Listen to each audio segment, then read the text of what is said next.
They typically have a bad reputation in a lot of the fitness and health industry. For a while there, I was avoiding a lot of carbs as well. But, they have been frequently blamed for weight gain, blood sugar spikes, and countless other health concerns. Think of carbohydrates as your body's premium fuel. So when you eat carbs, they're broken down into glucose, which is stored as glycogen in your muscles and liver. So this is why a lot of individuals who are sort of in the repeat field and the pro-metabolic field are very pro-carbohydrate. One of the main reasons why is because of this. First and foremost, let's start out with some of the health benefits of carbohydrates. One of them is improved energy levels. A lot of times people think that they're going to feel sluggish, and maybe if they've been avoiding them for a long period of time, they might initially. That's why you want to start slow.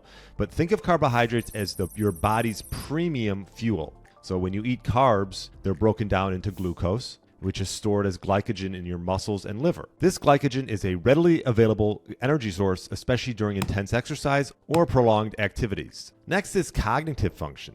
Carbohydrates are the main source of energy for your brain. When carb intake is low, your body will turn to fats and protein for fuel, which can lead to a decrease in cognitive function and a difficulty concentrating. So I truly believe by including carbohydrates in your diet, you're going to ensure that your brain has enough energy to function at its best. Next is performance enhancement. So in addition to stabilizing mood and supporting cognitive function, carbohydrates also play a crucial role in enhancing physical performance. And I've seen these gains in the gym. So when eaten before exercise, carbohydrates provide the necessary fuel for high-intensity workouts, and they can help delay fatigue. They also can aid in post-recovery workout by replenishing glycogen stores and promoting muscle repair. Next, let's touch on how carbs are central to glucose oxidation, a vital process where glucose is broken down in the mitochondria to produce energy. When glucose oxidation is efficient, your body functions like a well-oiled machine, and your metabolic rate stays high. Relying solely on fatty acids for fuel may sound appealing during a low-carb diet, burn fat for fuel, but it can have unintended consequences when your body prioritizes fat oxidation over glucose oxidation. So when your body prioritizes fat oxidation, three things can occur. Your metabolic rate can eventually start to slow, energy-intensive processes like maintaining body temperature or muscle repair take a hit, and lastly, critical functions like hormone production are suppressed. Conversely, consuming carbohydrates allows your body to maintain glucose oxidation as the primary fuel pathway, keeping your energy production steady and metabolic rate elevated. The problem if you're always relying on fats for fuel is this is almost like a backup system for your body. You generate glucose through gluconeogenesis, which is a sort of your backup system when you don't have glucose on hand. So if you're not eating it, your body will eventually make it. So a lot of people think that carbs are not essential. Well, they might not be essential because your body can actually make this glucose through gluconeogenesis, but it's a taxing system on your body and it can raise stress hormones. So this is why a lot of individuals who are sort of in the repeat field and the pro-metabolic field are very pro-carbohydrate. One of the main reasons why is because of this. Now, if you skip carbohydrates for a long period of time, your body shifts into what's called an energy conservation mode, almost like a low battery mode for, your phone or even your car. So this involves shutting down or impairing non-essential processes, leading to fatigue, poor recovery, and reduced performance. So one of the big things that carbs can have an impact on is your thyroid function, because your thyroid is the master regulator of your metabolism.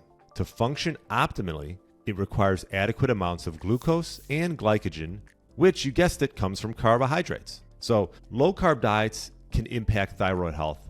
So when you limit carbs for a long period of time, your body will perceive this as a form of stress. This stress leads to reduced production of T3, a thyroid hormone crucial for driving metabolic activity. Over time, low T3 levels can result in sluggish metabolism, weight gain, and even hypothyroid-like symptoms such as fatigue, cold intolerance, and dry skin.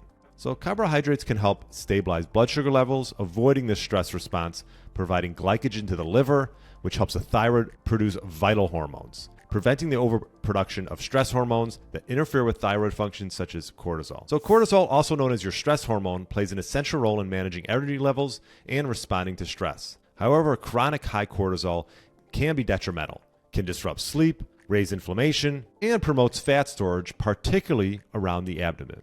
Now, why low-carb diets can increase cortisol? So when you restrict carbs, cortisol levels may rise to maintain blood sugar levels through something called gluconeogenesis, which I already talked about a little bit.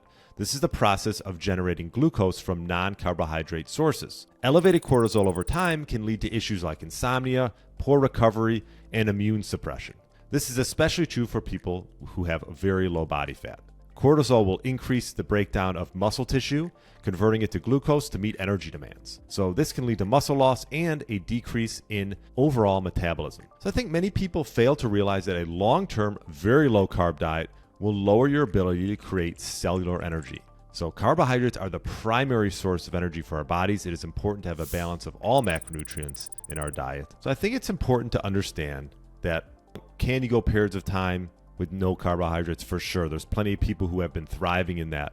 And if that's for you, then keep it going. But a lot of people have found that they sort of don't thrive in that environment of low carbohydrates. And if you've been doing it for a while and you feel like you're getting nowhere, perhaps it's time to rethink exactly what you're putting on your plate. And as I've talked with Kathleen Stewart in the past, if you've been low carb for a long time and you want to start introducing carbs, in order to not sort of fall on your face, you want to make sure that you start slow, especially if you're dealing with a severely compromised gut. I would start with easy to digest carbs right off the bat and really start slow with them. It's important to start by gradually incorporating perhaps, white rice, fruit, some lightly cooked, perhaps vegetables, and then go from there. If whole foods are causing an issue, then you might have to start with something like pure sugar water, just because it's very easy to digest. I would just start very slow with that, and then you can sort of add in more nutrient-based carbs as you go. So definitely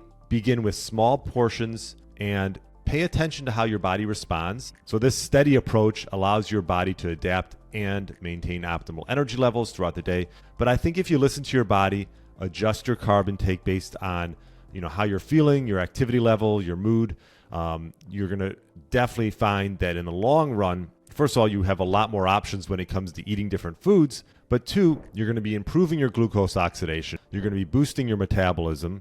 You're going to be supporting your thyroid, and you're going to eventually lower your cortisol levels, especially if you've been low carb for a long time. So I don't think true health is all about cutting out one macronutrient, and I think carbohydrates often get overlooked. So I would forget a lot of the hype out there. Focus on creating a balanced diet that prioritizes quality and nourishment, and your cells will definitely thank you. So if you're looking for some guidance around this, feel free to book a 15-minute health breakthrough call with me. I'll leave a link in the show notes.